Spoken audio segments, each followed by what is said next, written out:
शिव सैनिकों के लिए जो करते खुद के लिए नहीं करते, शिव सैनिकों के लिए, हिंदुत्व के लिए और मराठी माणूस के लिए करते हैं। त्या पापाचे धनी इसलिए मैं इस तरह से कुर्सी को चिपक कर बैठने वालों में से नहीं।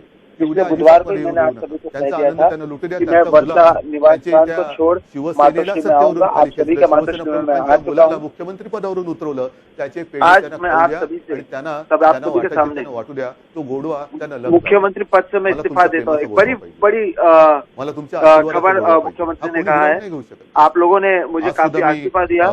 माझ्याकडे काही व्हिडिओ आले, मैं कोई डर नहीं रहा हूँ, मैं इनसे डरता भी नहीं हूँ, लेकिन कारण न होते हुए भी कल जिस तरह से बंदोबस्त में शिव सैनिकों का जो खून जाएगा, उस पाप को मुझे नहीं झेलना है। किसी और को झेलना हो तो झेले, मुझे इसने नहीं झेलना है।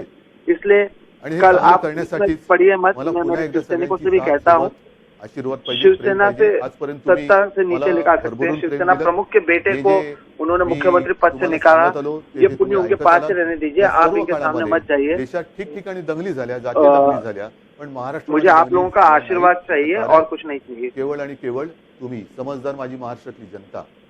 आपण अगदी सीए आज भी कई सारे वीडियो आए जिसमें वारकरी जो है मुस्लिम वो कह रहे हैं कि हमें मुख्यमंत्री उद्धव ठाकरे के तहत जाना है और विठ्ठल की पूजा करनी है, लेकिन मुझे नहीं लगता है कि माऊली की इच्छा है या मैं चाहता हूँ कि ऐसा हो। असं अनपेक्षित होतंय, जो चाहते हैं वो मैं चाहता हूँ असं सगळं म्हटलं, मी आलोच होतो अनपेक्षितपणाने, आता जातोय अनपेक्षितपणाने, जातो म्हणजे कुठे जात आप लोगों ने काफी प्यार मुझे दिया है और वो प्यार मैं सुरुवात करणार आहे, पुन्हा माझ्या शिवसेनेला सुरुवात करणार आहे। मुझे बहुत प्यार दिया। आज तक महाराष्ट्र में, देश भर में बहुत दंगा हुआ, लेकिन महाराष्ट्र में ये दंगा नहीं हुआ। आप लोग जो महाराष्ट्र के लोग हैं वो काफी समझदार हैं, जिसके तहत ये नहीं हुआ। शिवसेना तीच आहे, शिवसेना आपलीच आहे। कई जगह पे दंगा आपने देखा पिछले कुछ सालों में हुआ, महाराष्ट्र में नहीं हुआ। हिरावून घेऊ शकत नाही अजिबात। कई लोगों ने हमारे सुना, ये बहुत बड़ी बात है। तुमच्यापासून आम्हाला ठाकरे कुटुंबियांना कोणी हिरावून घेऊ शकत।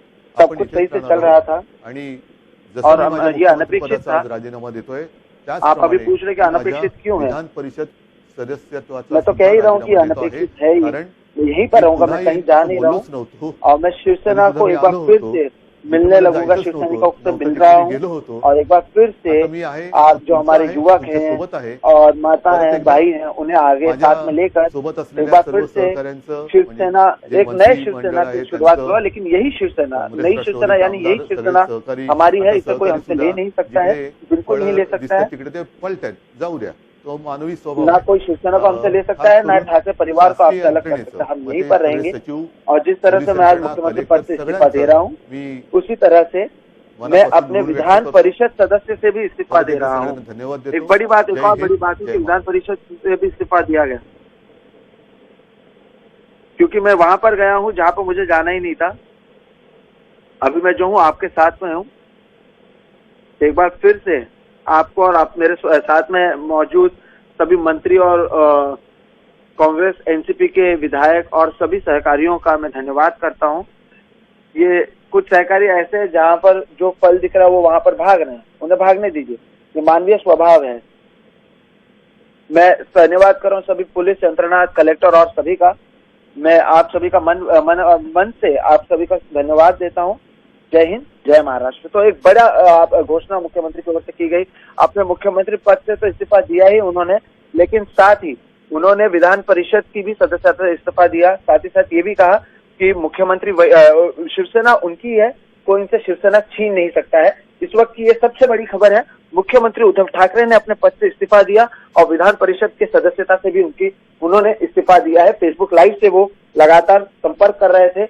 एक बार फिर उन्होंने कहा कि शिवसेना उनकी है और उनकी ही रहेगी। सोहित, ये वाकई में आपने सब ट्रांसलेट करके बताया और बहुत भावुक होकर उद्धव ठाकरे ने बात अपनी संबोधन किया है। उन्होंने कहा है कि जिन लोगों को शिवसेना ने बनाया उन्होंने ही उसे भुला दिया और जिनको कुछ नहीं दिया वो उनके साथ बने रहे। उन्होंने अपने इस्तीफे का भी ऐलान कर दिया है उद्धव ठाकरे ने। साथ ही उन्होंने अपना विधानसभा परिषद के जो पद है उससे भी इस्तीफा दे दिया, उससे भी उसको हटने का ऐलान किया है। सोहित, इसके क्या मायने, क्या वो जाना है? ऐसा लग रहा है कि वो विधानसभा जाना ही नहीं चाहते। जो विश्वास मत जो अगर कल होगा उसको उसका सामना नहीं करना चाहते और अगर वो इस्तीफा दे देते हैं तो क्या उसकी नौबत आएगी, ये अपने आप में काफी अहम हो जाता है इस समय। जी देखिए, मुख्यमंत्री के अगर आप बयान को देखें तो उन्होंने कहा कि कई ऐसे शिवसैनिक हैं जिनसे ये लोग डरे हुए हैं, जिसके वजह से पैरामिलिट्री फोर्स को लाने की तैयारी चल रही है। जरूरत पड़ने पर तो ये लोग दूसरे देश से भी मिलिट्री को ला सकते हैं। मैं नहीं चाहता हूं कि महाराष्ट्र में ऐसा हो, और वो भी ऐसे लोगों के लिए जो हमारे साथ में थे, जिन्हें शिवसेना ने बड़ा किया। उन्होंने कहा कोई रिक्शा वाला था, कोई पान वाला था। एकनाथ शिंदे जिनकी हम बात कर रहे हैं वो ऑटो ड्राइवर थे। उन्हीं का जिक्र आज मुख्यमंत्री उद्धव ठाकरे ने किया। उन्होंने कहा कोई रिक्शा वाला था जिसे हमने आगे बढ़ाया, कोई पान वाला था जिसे हमने शिवसेना में मंत्री बनाया, और आज यही लोग हमसे भाग रहे हैं। इन्हें भागने दीजिए। मैं नहीं चाहता कि महाराष्ट्र में कहीं पर हिंसा हो, कोई शिव सैनिक इनसे लड़े, और इसलिए मैं इनसे कह रहा हूं कि आप आओ, आपको कोई कुछ नहीं करेगा। लेकिन मैं नहीं चाहता कि अगर उनके हाथ में वो पुण्य या पाप है कि शिवसेना जिन्होंने उन्हें बनाया उनकी ही बेटी को मुख्यमंत्री पद से हटाना चाहते हैं, तो वो उनके पास जाने दीजिए। और इसलिए मैं अब इस पद से इस्तीफा दे रहा हूं। और साथ ही साथ ये भी मैं देख रहा हूं, या विधान परिषद के जो सदस्य मुझे बनाया गया था वो इसलिए बनाया गया था क्योंकि मुझे इस सदन के अंदर आना था। अब मैं उससे भी इस्तीफा देता हूं, और मेरी कोशिश अब यही होगी कि एक बार फिर से सभी शिव सैनिकों से मिलूं, नए तरुण लोगों को आगे ले जाऊं। एक बहुत ही भावुक तरीके से मुख्यमंत्री उद्धव ठाकरे बात करते हुए नजर आए हैं। और अगर आप देखें तो पिछले कई समय से मुख्यमंत्री उद्धव ठाकरे इसी तरह से जब भी फेसबुक लाइव करते हैं वो अपने साथ ही लोगों को कनेक्ट करने की कोशिश करते हैं। पिछले 2 घंटे से मैं लगातार कई महाविकास आघाड़ी के नेताओं से, जो मेरे सूत्र हैं, जो कैबिनेट में मंत्री हैं, उनसे संपर्क करने की कोशिश कर रहा हूं। लगातार कोशिश करने के बावजूद जब कोई बात नहीं कर रहा था, तब ये तय माना जा रहा था कि फ्लो टेस्ट में अगर उनके फेवर में ये नहीं आता है नतीजा, तो फिर वो इस्तीफा देंगे। लेकिन अब भी कई सारे सवाल बने हुए हैं कि शिवसेना किसके पास रहेगा। अगर उद्धव ठाकरे इस्तीफा दे भी रहे हैं और कल देवेंद्र फडणवीस मान लीजिए आगे जाकर सरकार बनाते भी हैं, तो एकनाथ शिंदे किस पार्टी में रहेंगे? वो शिवसेना अपने आप को कहेंगे या क्या कहेंगे? और क्या ये मामला जो कानून का मामला है शिवसेना को लेकर, अब ये क्या बड़ा हो जाएगा? क्योंकि अब लड़ाई तो सरकार की रही नहीं, सरकार गिर गई है, लेकिन शिवसेना को लेकर लड़ाई तैयार है। साथ ही साथ ये भी देखना होगा क्योंकि जिस तरह से आज उद्धव ठाकरे ने कहा है कि शिवसेना हमारी ही है और हमारी ही रहेगी, शिवसेना को कोई हमसे हटा नहीं सकता है और ठाकरे परिवार को आपसे अलग कर नहीं सकता है, तो ये भी एक महत्वपूर्ण बाइट है जिसके जरिए उन्होंने ये बताने की कोशिश की है कि उन्होंने सरकार से जरूर वो हट चुके हैं, लेकिन शिवसेना उनकी ही पास है। ऐसा उनकी कहने का मतलब अभी तो फिलहाल समझा जा रहा है। उन्होंने कहा है कि मैंने बचपन से शिवसेना को जिया है।